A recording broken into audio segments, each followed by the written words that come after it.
Welcome back to another episode of the August Love Story podcast. I am Tommy T. This is my beautiful wife, Artieka T. Okay, she's not going to say anything, but today we have a special episode for you guys. And before we jump into it and introduce who we have, I want to make sure you guys subscribe to our channel. Make sure you like this one and share it out. So, Artieka, go ahead and introduce our guest today. Well, today... And they family too, so... Today we have our YouTube family members, Jac and Glen from the channel Jac and Glen. Many of you guys, if you watch any of our reviews, especially Married at First Sight, you have definitely seen us on their channel and them on our channel and uploads of the back and forth. But just wanted to present to you guys, Jac and Glen. You can tell us a little bit about yourselves and how you guys got into YouTube. Well, I'll tell that story. I'm Glen. We got into YouTube, man. It was just a thing. We were watching Married at First Sight. My brother-in-law had talked about YouTube a lot all the time, and I always wanted to do YouTube. And I was like, one day I just came in and I said, it's like, look, we watched Married at First Sight. I think it was the Charlotte season. It was the first time we did. And like, let's just start reviewing this, because we have deep conversations at night in bed after we watch the show, or we was having conversations. And I thought it was cool to just review it. So I was like, all right, let's do it. I think the first one we did was on my iPhone.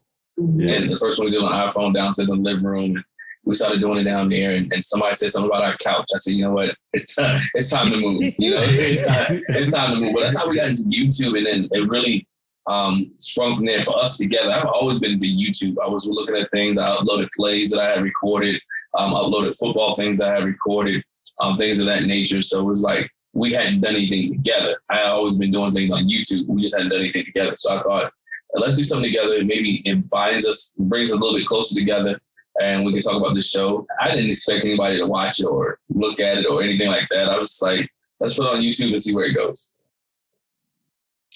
That's how we got on YouTube. So. Yeah. Sounds very familiar. Just throw it out there, see what sticks. Oh, people are watching. Oh, people want to talk about me. Okay, I'm going to move out of this room.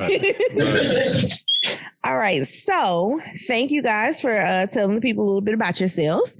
And we are going to actually do something different this season. If you guys haven't seen the first couple of episodes of this season of the August Love Story podcast, we are going to do some conversation starters for couples.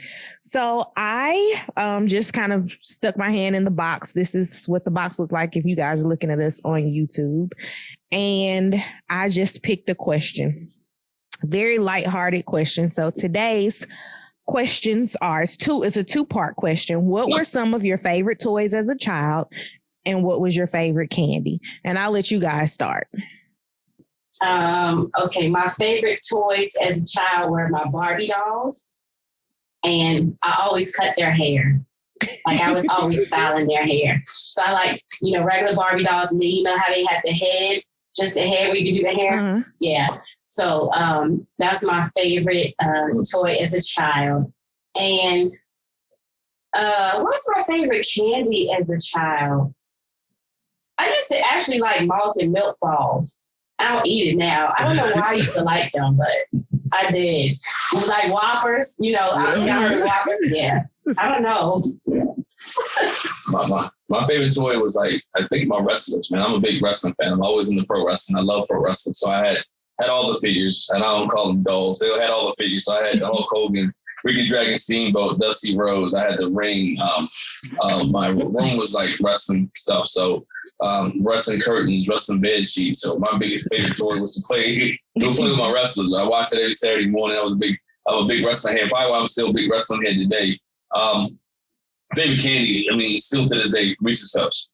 I eat Reese's Cup on a regular basis. That's solid. I can't. It was almost a point where I couldn't go to a store without buying a Reese's Cup. And now they got it with the. Do you try the new flavors like the Inside Outs and the white chocolate? Yes. Yeah. The only one I have not tried, I haven't tried is the potato chip and the Reese's. They got a potato chip. Yeah, I don't think they got potato chips now. But the one that I love now is the peanut butter, all peanut butter Reese's.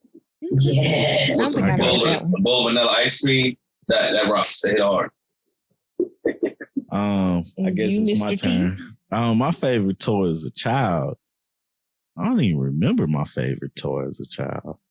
I would have to say my video games, but I don't consider those as toys though. But I love my video games. It's in the toy store. It's in the toy section. Well, there's a lot of stuff in the toy store that isn't a toy. Anyway, but that. And then my favorite candy, Twizzlers. Would you say Twizzlers? I would still say Twizzlers. As a kid, I actually had to look it up. The toy that I loved the most, it was actually a learning toy, which is very weird That's for me. Weird. But it was made by VTech and it was called Socrates. And you could like hook it up to your TV and they had all of these things that made you feel like you were playing, but you were like learning things. Mm-hmm. And I think it was my only child syndrome that was like, oh, I have something interactive. I don't have to have somebody play with me. So that was my favorite toy. And my favorite candy was Snickers. And I probably, when I'm not pregnant, that still is one of my favorite candies. I don't know why my kids don't like me to eat candy while I'm pregnant. I don't know. That sounds so funny. You say my kids. Yeah. Anyway. You got more than one now, Tom. Right. There's multiple. Right. Well, with that being getting out the way and learning something new about my wife, let's get into it, man. So my first question for you guys is, what is your love story? Like we always talk about like our name, August Love Story. And it's August Love Story because me and her, our love story is centered around August. And so what are you guys' love story? I'll let Jac answer that. Lord, I don't know. I guess our love story started as a friend story. Yeah. So we was just really, really good friends. I laughed because my son just had a birthday. And so I was looking for pictures of him. I was going to, post on social media and I was going to do a whole little collage. And I came across a picture of him from college. And we were so cool and so close, like friends. On the back of the picture, I wrote him as Cuz. Ooh, friend zone. We was like, oh, that's Cuz. What's up, Cuz? It was like cousin type of thing. So it started as friendship, and we had like weekly date nights, but friend dates. Yeah. So on Saturday we watched Star Trek. I think it was like Deep Space Nine or something. So we watched that, and then Sunday it was the practice. It was the practice. And so from watching those, one day I was in my friend's room, and her room in the dorm, college dorm, it faced the parking lot. And I remember I was just looking out the window, and I was just like, because he worked like 3 different jobs when we were in college. Like a Hebrew slave. Yeah, he worked at the front. He worked at the front desk in the dorm. He did telemarketing, and he also did UPS. Okay. But I was looking out the window, and I was like, I don't see Glenn's car. I'm like, I wonder where his car is. I wonder when he's gonna be back. And I was like, why am I worried about when he's going to be back? This is just dumb. I said it in my head. And my friend was like, you looking for Glenn? I was like, ew, I am. Why am I looking for him? So it really started as a friendship. I mean, to the point where I had a boyfriend when he first came to college, but my boyfriend was kind of on the quiet side. But I introduced him to Glenn, and they would talk about wrestling, they talk about football, they talk about basketball. Like, he was more talkative around Glenn. All 3 of us even went to the movies before. The 3 of us went to my niece's birthday party. So that's how it started. And then I don't know. After that, it just kind of changed. Like the date nights for Star Trek and the practice, they just kind of changed. Yeah, my seating position changed. I was no longer sitting on the chair on the floor. I might have sat on the bed. Things of that nature. But nah, it was one of those. But I always joke and I say it though. But I did think she was attractive the first day I met her. Yeah. You know, I really did. I thought she was attractive first day I met her, even though I was trying to look at her friend. You know, but I'm being, you know, transparent. I was looking at her friend at the time, but I did have a girlfriend and all that. But I want to throw this in there, but he tried to say I was looking at his cousin. She still was checking. I think she was checking on my cousin too. I think she was checking on my cousin. But again, so that didn't depend because my cousin that I came helped me move into college. He was trying to holler at her roommate. Yeah, legitimately trying to holler, which that made everybody stop. Right. You know, made everybody stop and start having a conversation. Because my roommate and my cousin and her roommate started having deep discussion, right? Yeah. So it's like, okay, we take our time. We try to get back down the road. And so we started having discussions and found out we had a lot of things in common. You know, we both were church kids. Our dads were preachers, things of that nature. And then come to find out she lived right above me in the dorms. We lived in the exact same room, a floor apart. Yeah. So we just started hanging out from then. I think the first time we really started having a conversation, I wore a blue and orange shirt. And she knocked on my door as just as I saw you with the blue and orange shirt. Those are my school colors, high school colors. Can I borrow your shirt? I'm like, no, sure, why not? You know, I'm like, hey, you want to borrow my shirt? That's fine. You know, you can wear the shirt. You know, I'm not messing with that girl anymore that I used to have a girlfriend. I don't think she would approve of it. Probably don't know the story now. Yeah. Probably don't even watch the podcast or listen to it. But again, she's like, I knew you was cheating the whole time. She swore I was cheating in college, but and some people may think it's cheating, but I would let her borrow my shirt and we would hang out. And we started hanging out, me and her roommate, which I don't know why people thought me and her was messing with each other anyway, because me and her roommate we had classes together. Well, classes across the hall. So me and her roommate were always walking together, always at lunch together, always together. But everybody thought me and her was together because I was always with them. Mm-hmm. And we just was friends. I mean, we've always been friends. Basketball games. You know, she would tell her, or I was embarrassed to let her ride in my car. I would take my roommate there, her roommate different places, but not her, because I thought she was kind of bougie. I thought she was stuck up a little bit. I don't know why. I just look like she got a Toyota Tercel. I'm driving this 1984. Wait, a Toyota Tercel. That's a nice car. I'm driving this beat up 1984 Chevy Cavalier that's white that don't have matching hubcaps or anything. I look like I fit in Baltimore, right? Hubcaps are overrated. Right. You know, so I'm like, she can't ride my car. But again, I always thought she was beautiful. That I liked her. And she was pretty, but she had a boyfriend. I had a girlfriend. And I just left her like, let's just be friends. Oh, that's dope, man. Y'all story is so beautiful. I just want to say that. and y'all was just like, both of y'all had others. Yeah. And Glenn, how did you get out of the friend zone? Because we actually talked about somebody being in the friend zone on the reviews of Married at First Sight. So how did you get out of, I'm a player, so, I can get out of the friend zone. I used to be, I retired. Right. I'm a retired player. But it was, I don't know, I will say this, we just started clicking. I think what it was, I remember one night, I think she was in the dorm or something. So I was working at the desk and I came to her room and we was hanging out. One of those nights that we was hanging out. And I'm going to say it this way. I don't know who kissed who first. Oh, right? There it is. I don't know who kissed you first. I have my story of that and she has hers. Right, but I do. And she had these pajamas. And I want to say, when I say it right, she had this podcast. I like telling stories, right? She had these pajamas, right? And and it was like black pajamas. Okay, let me preface this. They're Christmas pajamas. So you know, for Christmas you have naughty and nice. Yeah. So I had a nice nightgown and I had a naughty nightgown. Mm-hmm. So this one had naughty on, and this was I remember. So this one had naughty on. So we were saying goodbye. I see you later. I'm going to the front desk. We had finished watching one of the shows that we watched, and somebody kissed somebody. I'm not gonna say who kissed who. I always say she kissed me, and she say I kissed her. Whatever. Y'all ended up kissing each other. Right. But the funny thing was, Tommy, it wasn't the first kiss. The first kiss happened when we was playing Truth or Dare the first week of college. And we both had somebody. Those don't count, though. The Truth or Dare kisses don't really count. Thank you. Right. It don't. And it was my friend trying to be funny. He was like, I dare you to kiss Glenn. And I was like, why you don't kiss him?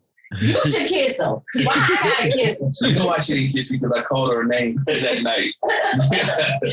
I called her name. So I called her Miss Piggy. And so she didn't. She wanted to do it. Right. It wasn't right. So she didn't want nothing to do with me after that. We probably cool now after 20-something, but back then she didn't want nothing to do with it. And so then she ignored me the next day. Yeah. We was in the cafeteria and she like I didn't exist. Like she tried to avoid me. I'm sitting there like, dang, this kiss bad? I thought it was a good kisser. You thought it was a high? Solid kissing. Yeah, I never had complaints before. And then we just started, even to the point where like one of our friends, he started avoiding me too. Like, dang, what did I do to the whole crew? Like, y'all put me out. You gonna mess the crew up. Yeah, like I messed like y'all put me out. But that's when, but we and I think then we kind of left it alone and we dealt with it. Christmas break came or something, and I stayed. Yeah. During Christmas break, I stayed in school. Because I'm from Maryland. And wasn't far from home, maybe 45-minute drive. But like she said, I worked 3 different jobs, right? So I couldn't take off of work for all 3 jobs. So I like, can I stay in the dorm with the basketball team during this winter break and run the front desk? So I ran the front desk during the winter breaks. And so she had to come out for a class or something. And we went to a lunch date. And I think we went to IHOP. We went to IHOP. And since then, it was like, I was out of the friend zone, Tommy. Yeah. I had to do romance a little kiss, a little dinner, and I was out of the friend zone. There you go. Out of the friend zone. Little lunch dates and stuff like that gets you out of the friend zone. Stuff like that. And I was out of the friend zone. That's hilarious, man.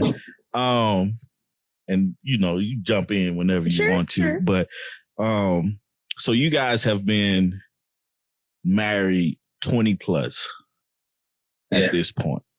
Congratulations on that. Appreciate it. Me and Artieka have not.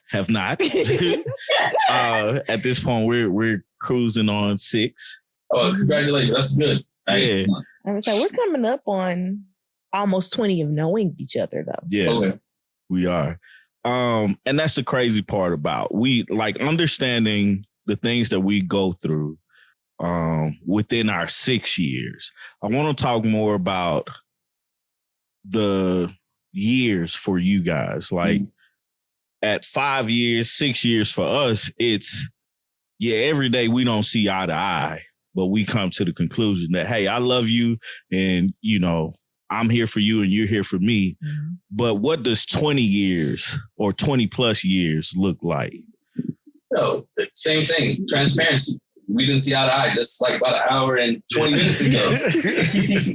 I mean, be honest, we didn't see eye to eye on an hour and 20 minutes ago. But again, not seeing eye to eye on an hour and 20 minutes ago, being in 20 years is not like not seeing eye to eye an hour and 20 minutes ago when you first 4 or 5 years. You know what I'm saying? Mm-hmm. 20 years, you know how to handle the conflict and you're not mad at each other for 15 hours, 20 days. You can kind of maneuver away from it. There had been times in our first 5 years, we didn't talk to each other like for a day or 2.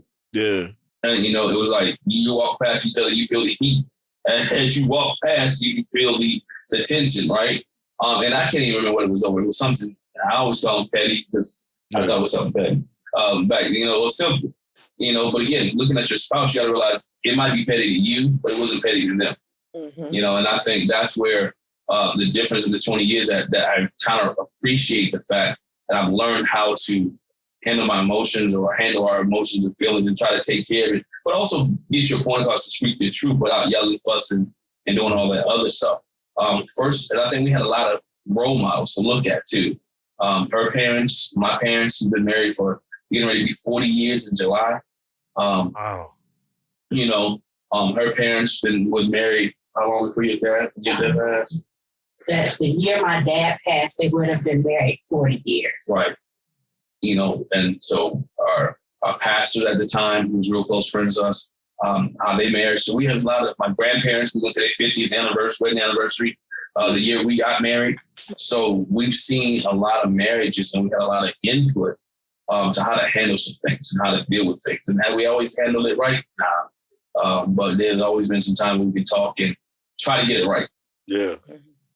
That's how it is for us, man. Like the whole point of the podcast for me is, like you said, you have those mentors, basically those relationships before you to look at, to say, okay, they did this or they made it this far. I know every day wasn't rainbows and fruitcakes and chocolate chip cookies and all this stuff. Every day wasn't a good day, you know? And that's what we made this podcast for, is to show people, okay, yeah, for me, it's more so of therapy. You know what I'm saying? I get if I have an issue or something like that, I get to talk about it, you know, and with my best friend, you know, she can give me her input on things. And most of the time it's about her, you know, how to deal with her better. And people get to see that. And you never know when those things could help somebody else. Me watching you guys and the way you guys work makes me want to work harder to get to a level of where you guys are. It's amazing that we all kind of reviewed the same show and then built this bond with each other to actually be able to become friends and actually talk to each other. Right. You know what I'm saying? So it's like to see you guys are kind of like those mentor relationships for us through digitally, you know, mm-hmm. So it works. For somebody that is watching and saying, hey, I'm going through whatever, how do you, because like for what people are doing or what people would do on this podcast is look at us as experts, right? When it comes to marriage, but I'm not an expert in your marriage. I'm an expert in my marriage, you know, and the things that I go through can possibly help you, but it just gives you an option. What are some advice you would give to somebody that asks you, hey, how did y'all stay together for so long? You know? Well, the first thing I would say is, and people say this all the time, but it really is, you have to communicate your feelings and your thoughts and make sure that the other person comprehends. And you have to be so careful not to make assumptions. So, you know, there were times that, like, if we had a disagreement or like if Glenn had a question, he wouldn't ask me because he automatically was like, oh, Jackie gonna get mad.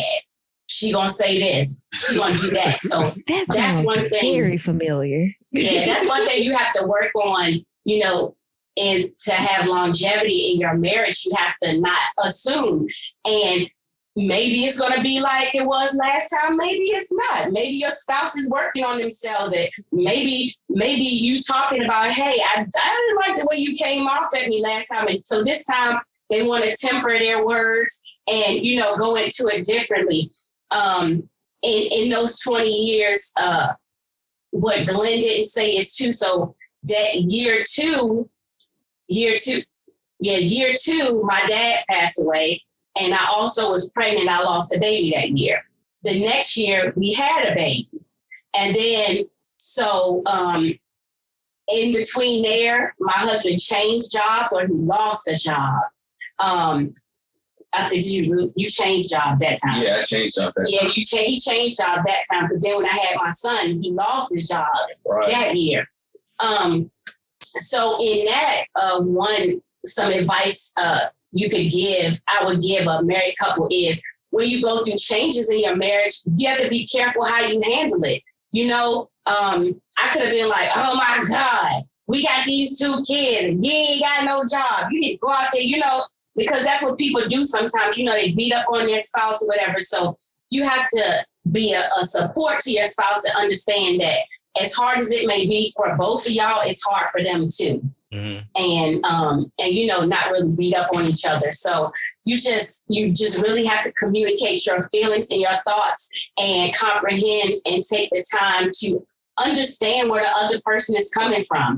And also understand, like my husband said, we had role models in our parents and his grandparents. I only knew one of each of my grandparents, so I didn't see their marriage. But also understand that you have a different marriage from theirs, like you were saying, Tommy. And then also that with these examples that you had, they're different from each other. So you had a good example, but your example is still different from mine. And so you bring that together, you don't make any assumptions. You don't put anything on your spouse. Like, I expect you to do X, Y, Z, element of P, because that's what my daddy did. That's me. We went through that. That's me, because I was like, this is what my daddy did. My daddy was a handyman. He did this. He was a science teacher. He was a preacher. You know, he was this. You know, he did all the car stuff. I'm just running down. And for some of those things, they do apply to my husband. For some of them, they don't. Mm-hmm. And I had to not expect him, like, what's wrong with you? Like, you're supposed to do this. Some handyman stuff I can do, but I'd rather pay somebody to do it. I'm not letting you do myself, right? You know, I'm not dealing with that. I'm a country boy. There's some things I can build. There's some things. I have some different skill sets than other people, and then that's what you had to realize. You know, oil changes, I'm not gonna do that myself. I go pay somebody else to do it. You know what I'm saying? That's what people get paid for. But even on that, too, you know, I'm getting on a regular basis, you know, when we can. Like, so let's go get it done. But you know, I tell you one thing that she compared me to. I always laugh about this now. And she was sick the first time she got sick. Right? The first time she got sick while we were married, and so you know, first time she's sick, she's married, we're married, and she's sick. I'm thinking, okay, cool. We don't have any kids. Let me make sure everything is straight. So I made sure everything in the house was good. There was some dishes, clothes was washed, I washed the clothes, I folded the clothes. I made sure everything was taken care of. She had to do nothing, right?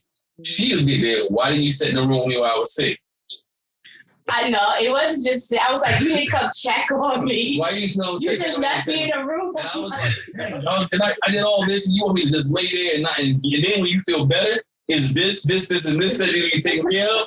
I'm looking out for the team, right? Right. I'm looking out for the team. Like, if I take care of, in my mind, I'm thinking, if I take care of all this, when she feels better, she has nothing to do. Mm-hmm. So she can still even get more rest.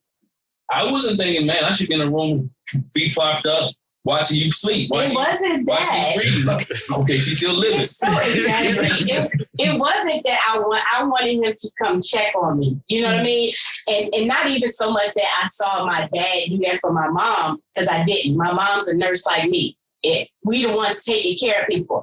But I expected, like, okay, so my mom's not there. I can't take care of myself. Can you bring me some soup? I need some Tylenol. Can you bring me some Tylenol? Can you bring me? And he was downstairs busy. I was like, I need something. Can you bring me some? I would bring her a bail, I would man. bring you anything, right? I didn't have to bring you anything. When you sleep, you don't need nothing. Right?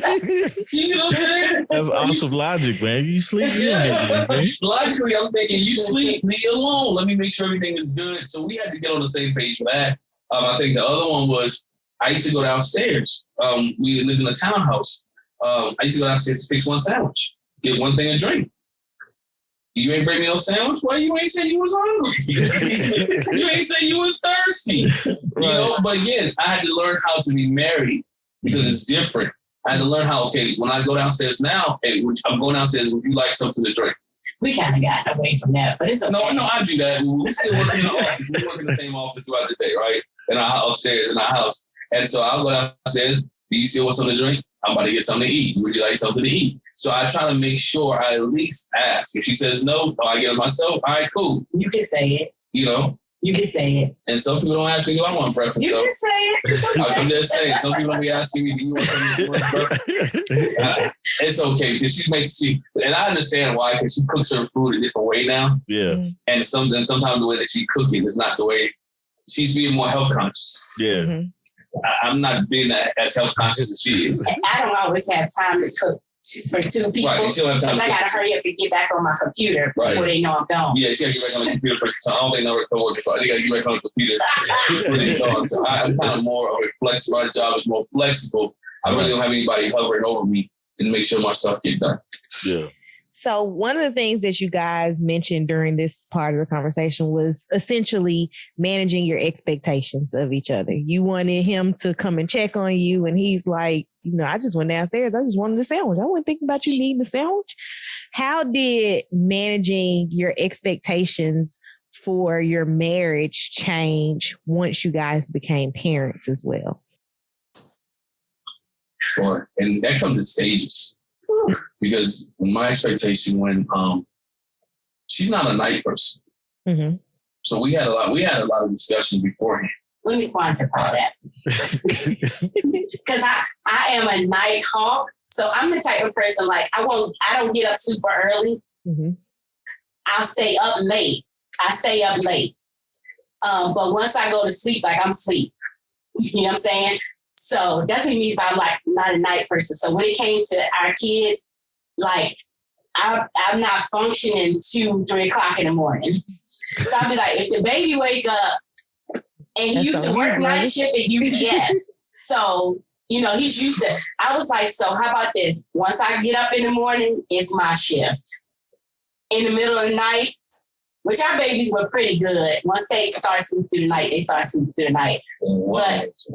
But I was like, can you take the night shift and I'll do the day shift? Because no. Yeah, so I'm not burning no bottles, trying to warm them up. No. I'm not putting a diaper on their head. Yeah, so we talked about it. I didn't mind kids because, you know, in school, my mother always taking care of kids. So I already knew how to change Pampers. I already knew how to feed kids. I already knew how to make bottles. I already knew how to do all that stuff. My mother really was like, okay, you can't work legally. You can at least babysit some kids. And so they sent me to a babysitting course and all that when I was like 13, 14 years old. And so we went through that. So I already knew how to kid, and I love kids. I wanted to be a teacher. I always knew kids, you know. So working with kids wasn't a problem, or dealing with kids. So we knew then, okay, here's the expectations. So all you gotta do is tell me give me your expectations, and I can make it happen. Coming from a military family, all I needed was expectations. Okay, you need XYZ, I can do it, right? And so I just adjusted myself to that. And as our kids got older, it became, we got a girl and a boys, different expectations. You want to hang out with the son, or you want to hang out with your daughter, you want to raise them this type of way. I expect that, you know, I think one of the things we had with expectation was you handle, I think it was said nice, I handle how the girls' hair are done and you handle the boys' hair. Something like that they said, right? Don't tell me how to manage the women, girls' hair, you manage this one here. But it was understood. There's some part of gender roles in there, but we had expectations. Okay, we knew that there had to be a motherly side and there had to be a tough side to it. I didn't want to be too tough, right? Because you didn't want to break him or kill him. And there was a point in time where I was like, my son did anything. I was on his head because I wanted him to be a certain way. Yeah. You know, I wanted you to be respectful. I wanted you to be, and they said something, you're being too rough. And I had to get out of the mindset that it's not me. That's how I was raised. You know, you do something wrong, hey, that butt whoop is coming like now. We ain't waiting for tomorrow. Where you show out is where you get worked out. But again, her being a little bit more compassionate, a little bit more compassionate was like, hey, you can't break him so much. You have to show some love, and he has to see that from you. So our expectations were like, okay, let's work together so we can raise the kids correctly. And I want to say this too, when you talk about how expectations change from when it's just the two of y'all to when you have children. So the expectation is like when you have kids, I know for us, like when we first got married, my husband had started like helping coach with football. And I don't know if we were helping with wrestling then or not. But so like the expectation was, I know that you're busy doing the sports thing, but we got kids now. So I'm expecting to see you a little bit more. I laugh because when I had my daughter in October, we usually have this one particular service that we have to go to for church. And it was like, it's always like a week after her birthday, always to this day. And she's going to be 18. It's always like a week after her birthday. And I would never forget, I had a C-section. I'm at home with this baby. I think my mom might have been there. And his mom might have been there too. Oh, she was. She said 30 days. She was there. She did. Oh my God. But so there were two people there, but like, so he was like, I'm leaving. I got to go to this service. And I was like, you are leaving him with this baby? And I just had, what did they say? It's like 5 layers of skin and muscle that you get cut through for a C-section? Yes. Yes. And I was like, you leaving now? I mean, I know my mom and his mom were there, but it's just not the same. This is your child. It's not their child. And I was like, they gonna be all right. this service. It'll happen whether you're there or not. He's like, no, because I got to go help pastor. And I was like, ugh, I was so mad. So the expectation, like, so I still expect you to be there for me. But, you know, when kids come in, it's like the priority becomes the kids. You still expect to be there for each other, but you understand that our focus is the kids. And so I was just like, that was one thing. I was mad. When he came home, I was like, because the other thing is I was glad to have our moms there, but at the same time, I was like, I want them to leave me alone. And, you know, that's one thing, but I've learned that too. I've always, even though she was mad, I'm like, yo, you'll get over it. Not in a bad sense, but you're not going to be mad forever about this situation. You can say it like you want to. Yeah. You can say it like you want to. Be mad forever. Well, no, this is what he said. He said, I know she's going to want her back rubbed after a while. You don't want your back she ain't going to be bad. You don't want some water. You don't want something. You're going to talk to me sooner or later. So after a while, your back going to itch. So. It's going to be okay, right? So, and that's just the way I looked at it. Not in the sense like, I'm not leaving. I'm not going anywhere. Because when I took the vows, I really meant the vows for sickness to health to death do us part. I'm not going anywhere. So if you're going to be mad, hey, we're just going to be mad. You're going to get over it. We're going to keep moving on. We're going to trust this thing. Especially when you throw kids into the mix. I didn't want to have to deal with somebody else raising my kids. Don't want to have to deal with somebody else raising my kids. Definitely don't want to have to deal with child support. I don't want to deal with none of that stuff. And so I just want to make sure the expectation was I'm going to do whatever I can to make sure you're comfortable, the kids are comfortable, and let's do it. Even if we got to bump our heads a little bit and do these things, or I got to work extra, or we got to do something, we're going to make sure everybody's comfortable. And, you know, so we can have this marriage and we're not going to put on a facade. If we mad, we'll be mad. If we're going to keep moving, we can keep moving, but we're going to be who we are. Yeah. Yeah, I want to kind of go back a little bit to when you were talking about communication being the advice. Mm-hmm. Because that's like, that's the number one thing everybody says. Hey, you have to communicate with each other to know what, like, to have any type of success. Your communication has to be on point. But I know I was speaking with somebody previously about our communication. And switch them cameras for me. And I was talking to somebody previously about our communication and everything like that. Okay, I'll do it. But let me get this thought out. Okay. But how did you feel about learning to communicate? Everybody says, hey, you have to communicate.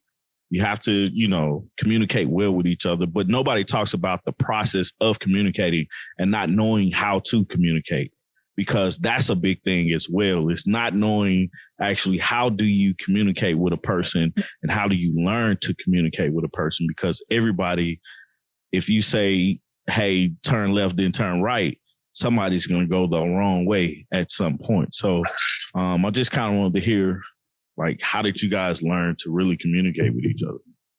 I know for me, I had to realize, and I always knew this, that she is intelligent, right? And I had to learn the difference between being the head of the home and allowing both of you to lead. Mm-hmm. And so when she communicated, meaning her ideas, her values, her communication, all that is important. There was a time early in our marriage, I think she felt like I didn't let her be who she was, right? That I wanted to do everything. And so what I had to do is learn how to communicate. Don't cut over her. Let her finish her thought, finish her story. Even though we may disagree on the process, we had to be able to listen to her ideas, listen to her thoughts, listen to her feelings, and realize that we weren't competing against each other, that we were on the same team, that we have the same goal. It may not be the same way that we want to get it done, but we're on the same team. I had a gentleman tell me, he said, you guys are you're in the same arena, you're on the same track, you're just running at different paces. We got to be able to, how can we get this pace the same? Because she knows me coming from a competitive background, if we want to do it, I need it. Let's get it done. Let's get it done now. I'm ready. Okay, this is what we're going to do. I'm coming out the block 0 to 60, right? I'm coming out the block, boom, we're gone. I'm not looking back. again, I had to realize from her standpoint, there's some security there. There's some, we got to make sure it's safe and make sure we're just not jumping out there, counting the cost. And so I had to learn definitely how to articulate myself very well, how to let her finish her thoughts and try to limit arguments. All right. And I'm still, trust me, I'm still working today. I'm not going to sit here and say everything is perfect because I have to tell myself in my head, let it go. Yeah. Or tell myself in my head, nah, this is one, you want to pick this battle, right? Or tell myself in my head, okay, let's communicate. There's another way to address this issue without, going raw. Come back later. What I was going to say is it's redundant, but you communicate about how to communicate. Yeah. You know what I'm saying? I don't like it when you say this to me because it makes me feel this way. I don't like it when you do this because we're both guilty of this. Like I do this a lot. You know what I'm saying? I see your face. I see your hands. I hear what your mouth is saying, but your nonverbal is telling me something totally different. Right. So yeah, but when you say don't talk to me like that, you have to be able to say, or don't say it like that to me. You have to be able to say, well, why not? How would you rather me say it? How does it make you feel? So we got there by, again, not making assumptions about what somebody is saying to you, but saying, hey, okay, so what I hear you saying, or it sounds like to me, X, Y, Z. And so they can say, no, that's not what I'm saying. Or I'll give you even better. This is a communication thing that we have that we still work on. So when he says something and I say, huh? When I say, huh, I want you to tell me say it just like you just said it, because I feel like I missed a word.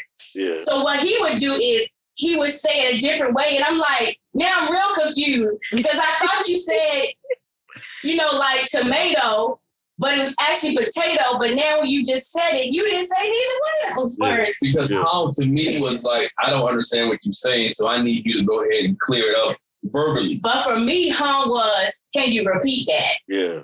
Just like you said it. So we used to do that a lot. And I'm like, no. See, because now I don't, what was your original thought? I need you to go back and say that. And so what I do now that help myself, I'm making sure I look at her. Oh yeah, I'm a stickler for that too. But she didn't like me to say things. When you talk, she wants you to actually look at her. Right. So I would say things maybe behind her or on the side. And she like, huh? What? I'm like, man, she young. There ain't no hearing problems. I'm like, I know you can hear me. As my grandma would say, if you can hunt, you can hear. Right. You can hunt, you can hear. So that's going in my mind. But she's like, I need you to, I need to see what you're saying, or I need you to talk to me. It's funny that you said, because I was just gonna put that disclaimer. I'm not hard of hearing at all.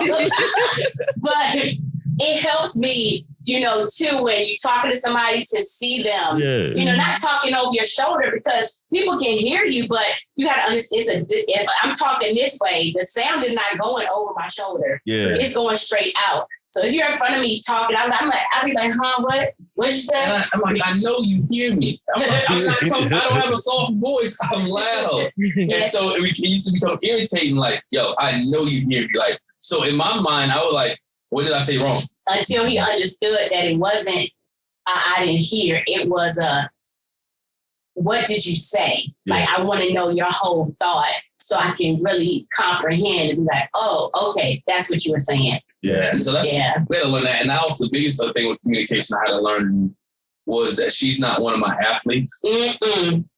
She's not one of my, again, I've been coaching, my God, for 18, 19 years, right? Yeah. I've been coaching for a long, long time. And so if you know anything about coaching football or coaching wrestling, it is a sport that you have to take quickly, right? Right. Everything has to be done quick. I don't have time for excuses. I don't have time. I can't get it done. So when I used to hear excuses, I'm like, yo, why are we giving excuses? Right. Let's get it done. Like, let's get it done. And I'm not saying that in a mean way, but like, yo, let's get it done, whatever it is. Like, if it's to go buy something, you ain't gotta ask me for that. We got the money, go buy it, Or, you know, if it's something to be fixed, let's just go fix it. Or things of that nature, like, hey, let's execute. Go back to my pace level again because I wanted to get it done quickly. Yeah. And so I had to realize she's not an athlete. She's not one of my players. So I have to make sure I say it in a way that she's my wife and not one of my athletes. Even though some of my athletes are very successful and they demand that, she's not that. And also, his dad he was in the military, in the Army for 30 years. So it's not just an athlete. So it wasn't even that so much. It's just like, you know, I'm not even soft spoken, but like just his normal talk is like blah blah blah blah blah. And I'm like, oh, why you talk? Why? Calm down. And he's like, I am calm. I was like, why it sound so hard? You're going to the grocery store, right? Yes.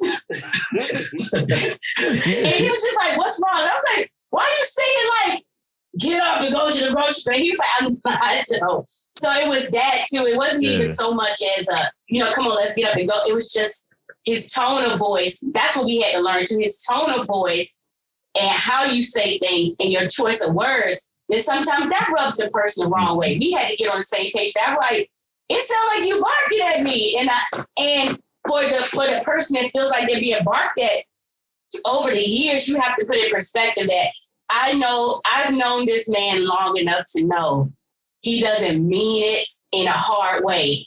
And so you have to really kind of turn your feelings off because my feelings be like, oh, that hurts so bad. You know, like, why is he talking to me like that? And I have to put in perspective, it's like, he's not talking. It's just his voice, you know? Yeah. So we'll see why we can relate to Jasmine and Mike.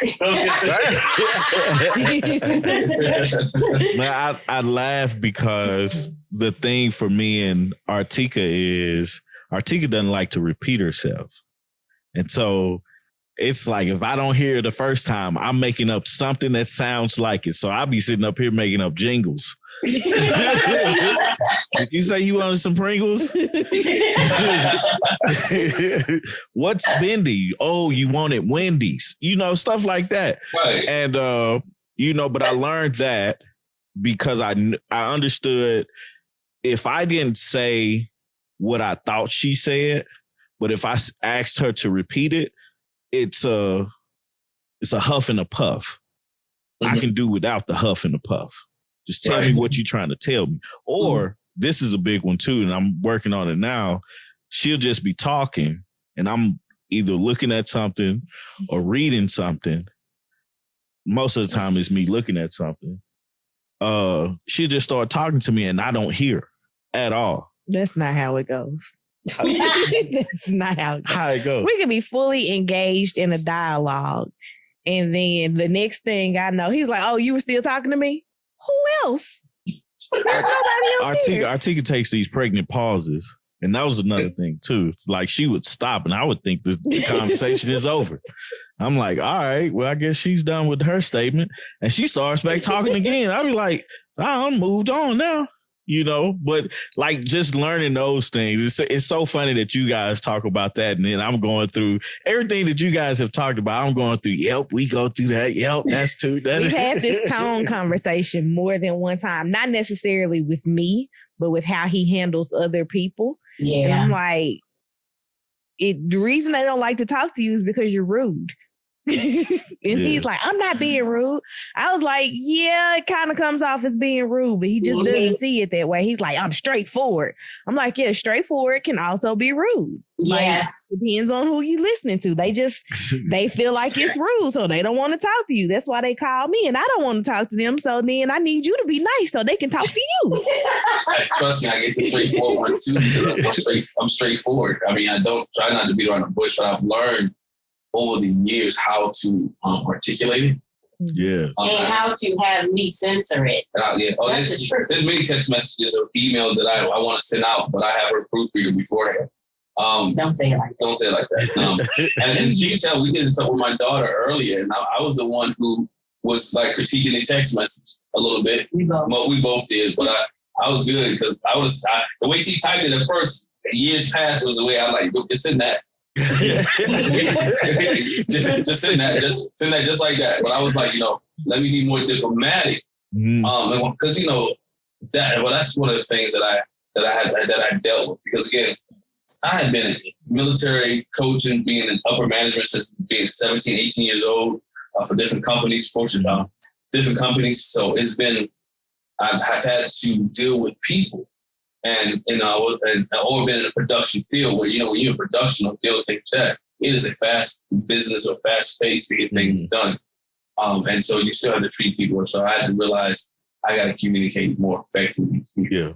Can I say this too, along those lines, which he mentioned earlier, and Artieka just touched on it, is, sometimes in his response, not even necessarily rude. Sometimes it can come across as, he has before. It comes across like a know-it-all. Mm-hmm. And that's what he was saying earlier. He had to change that because sometimes I would feel like, you're telling me like, I don't know. First of all, I'm older than you. Second of all, I graduated from college before you just because I'm older than you. And, I would be like, you be talking to me like, I don't know. I want you to know that I was in honors classes when I was in high school, and I was in honors classes when I was in college, and I did honors with my nursing program. And I don't know who you think, what I'm saying? So, we had to learn that too. And, I had to tell him, I was like, sometimes, you say it like, this the end all to be all. Mm-hmm. And you have to, with your spouse, you have to be so careful to not negate their intelligence. Like what you're saying is important and you're right, but also you want to let them know that I'm not saying that I'm the smartest person in the room, mm-hmm. Because that leads to hurt feelings too. Like, I heard this joking and say that to me. Like, it was just, some of it was method things. You know how you can have different ways to skin a cat? Yeah. Or you have 2 different ways to handle some things. Yeah. And I just was at the point where, you know what, my method's proven. My method does work. And mine works for me. And hers works for her. And so we had to come to the point where we have to come to, a different method, we had to come to a method that works for both of us because, again, there's multiple ways to skin cats, right? Yeah. There's multiple ways to change a tire car. You can jack it up. Well, some people like to jack it high up, so that's not a problem. Some people jack it so they can just slide a tire underneath and put it on, and so it's different ways to do it. And so we had to come to an agreement and a balance. And I had to really understand what she's saying is not wrong and what I'm saying is not wrong, but which way do we want to go? Mm-hmm. And again, I also had to learn too, she wants to go into the whole process of the whole story. I want to skip to the end. Yeah. Don't give me a whole process. Like we wasted 15 minutes about you giving me the process. But I know you just wanted to share. Mm-hmm. Oh dang, we can fix that like 2 minutes. Again, it just was the thing like, okay, not that I negate your feelings, but again, just because I had to learn because the fast-paced movement of things that I'm in to fix a problem always had to be quick. Because if I don't fix it quick on a Friday night, you get spanked by 45. You know what I'm saying? Yeah. And if you don't fix it quick in a wrestling match, your guy can be looking at the lights. So if you don't get quick and fix in production, when I work for UPS, you can back the whole plant up and everything shuts down. So I had to learn how to think quick on my feet. So I didn't have time for the whole, give me a whole story. Okay, this is a problem. Let's go fix it now. But side note, I think it's funny, not to get off topic, but I think it's funny that you would say that because being a nurse, obviously, when you have a patient that's going down, you have to be quick on your feet, but also you have to be able to explain, hey, the labs are this, the EKG looks like this, we got these fluids. I have to be able to articulate what happened before this patient started going down. Yeah. So it's the same thing, just like he said, it's the same thing. So in his head, he goes through it. For me, I'm saying it out loud because that's what I'm used to in the hospital. Yeah. Once you coding that patient, okay, you got the paddles, I got this, what happened before, blah, blah, blah, blah, blah. So, yeah. You got to tell the story. Exactly. You got to tell the story. He's just like, give me the end. It's funny that you guys bring that up because it was one thing that I never understood with Artieka but I do now, but she would tell a story or would talk about something. And I would hear a problem and immediately I'm trying to, well, you could do this or you could do that. I'm trying to fix that problem because in my eyes, my job was to make her life easier. My job was to fix every problem she had because I'm her husband, I'm her boyfriend, I'm her, fiance.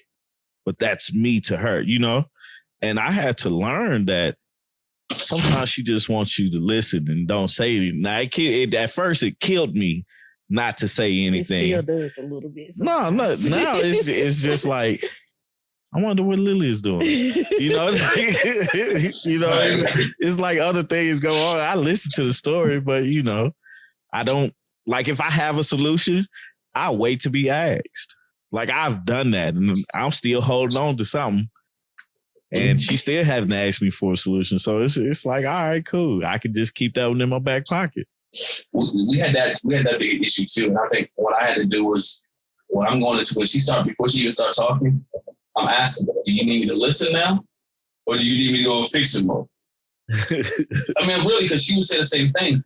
I just want you to listen. I know how to fix it. I just want to talk to you. Yeah. But see, I just want to share. It's like, this is me engaging in what happened in my day. Yeah. And for me, it's like when I hear a problem, because of who I am as a person, when I hear a problem, I'm like, I'm trying to immediately go ahead and figure out what's the solution to it.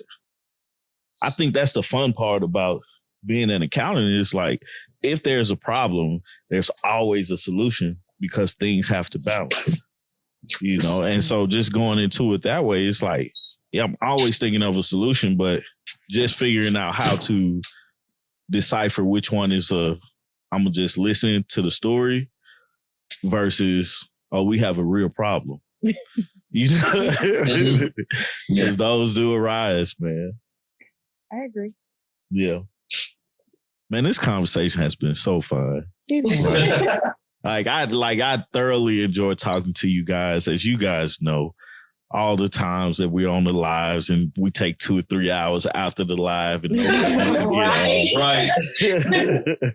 We like, man, say hey to everybody's kids. We be trying to wait till Lily gets up. Y'all wait, Lily gonna be up in a minute. Come say hey, Lily, and stuff like that. Please don't come out that door. I think she finally went to sleep, so just let her rest. Man, but this is the part where we're starting to end our show, and usually we end with a quote from Artieka. So Tommy thinks it's funny because I don't listen to rap music a lot, that I know so many random lyrics off the top of my head. I blame it on my Memphis upbringing because 8 Ball and MJG. Got a little 3-6 Mafia. Got in there too. And then I wasn't allowed to really listen to rap music growing up either. Yeah. Like it was always contemporary gospel.